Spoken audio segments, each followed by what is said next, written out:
As we gather to honor the past by the dedication of this roadside marker, we pray that you will continue to further our work of historic preservation.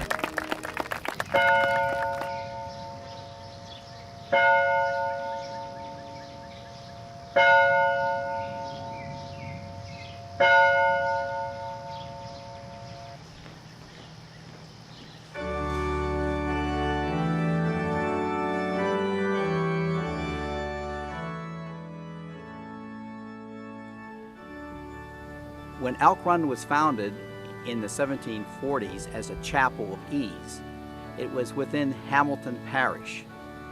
At that time, there were approximately 50 parishes in Virginia.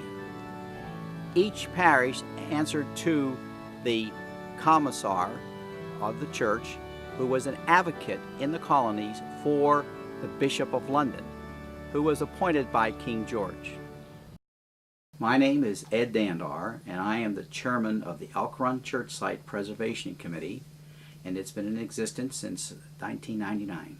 Jackie Lee, curator of the Old Jail Museum in Warrenton, volunteered to be the historian for the Elk Run Church Committee. I believe that this church was originally the wooden church that had been here in its place was part of Stafford County, and they built quite a few outlying as people moved west.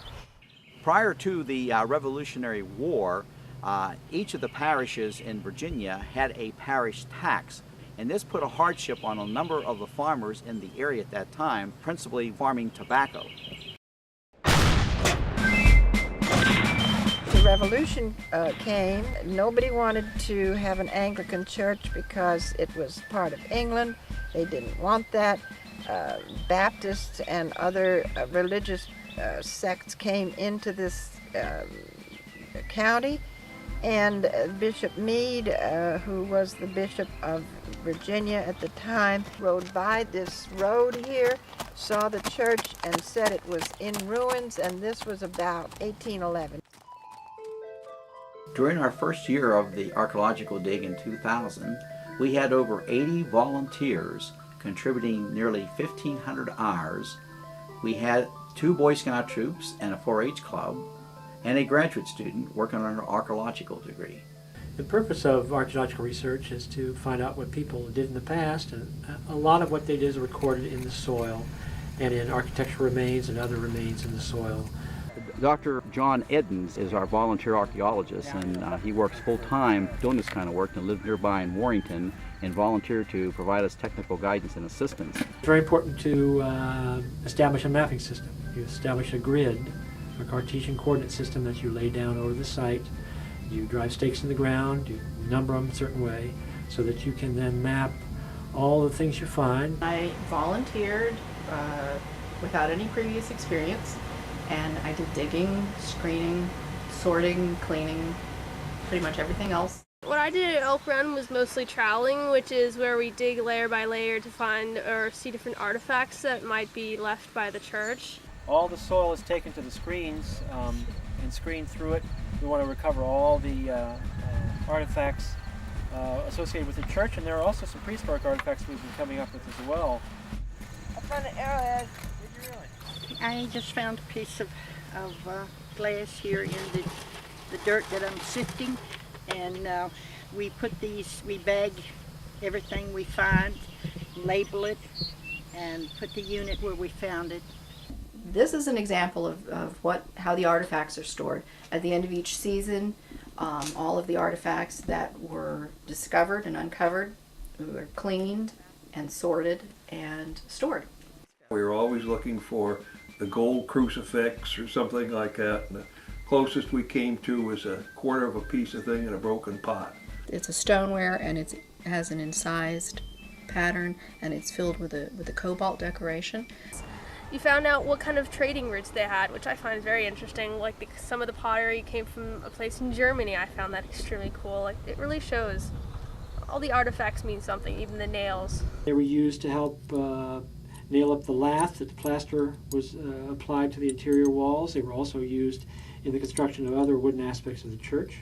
I think the most exciting moments were the fact that when we got the whole foundation exposed and we got the outline of the building in place. It was built with a rough stone footer and foundation, and with brick walls built on top of that. We found that there's no evidence of any slate roof tiles, so they may well have used wooden tiles. We also found no evidence of any kind of brick pavers or stone pavers inside the church, so it's very likely that the floor of the church was wooden. What you've done is proven not only is it a cruciform church, it's a form of a Greek cross. Now, a Greek cross means that they're equal dimensions going north to south as the same distance east to west. And here, the outside distances are 56 feet. And this is unusual, this Greek cruciform plan. One of our most exciting research discoveries was the finding of an adjacent cemetery to the church site during Phyllis Scott's research of the land titles and deeds in Fauquier County. And John came up out of one of the other holes and came bounding across the cemetery, and he looked out and he says, "Those aren't tree roots, those are femurs." With work done by Pete Patrone and Bill Hanna, we used a new technique called ground penetrating radar. We found 24 possible grave sites in that area. One of the really fun things was the day that we found the Spanish coin. This is the piece of it I found on my first dig day. And what I really couldn't understand is how, considering how valuable money was at that time, I cannot imagine it falling out of anybody's pocket or the collection plate.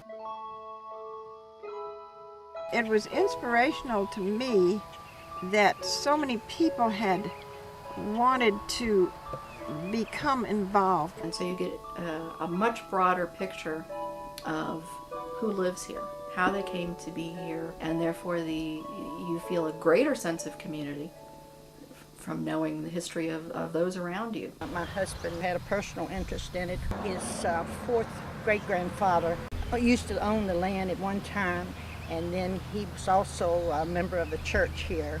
I got involved with the Elk Run project through St. Stephen's Church. We spent a lot of Saturdays down there with the kids and had a good time.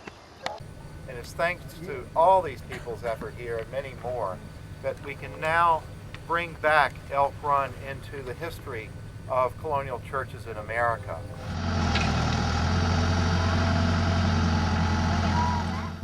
Now that the archaeological work at the site is completed, future plans for the site include building a year-round shelter that will allow viewers to view the foundation of the church, so that we'll be able to have the inside where people can come in and look and see the excavation unit, and then over the old foundation put a colonial brick covering of that, so you'll actually have the size and the configuration of the church when it's all done. This will become a historic park, a place where various churches can hold services. Amen.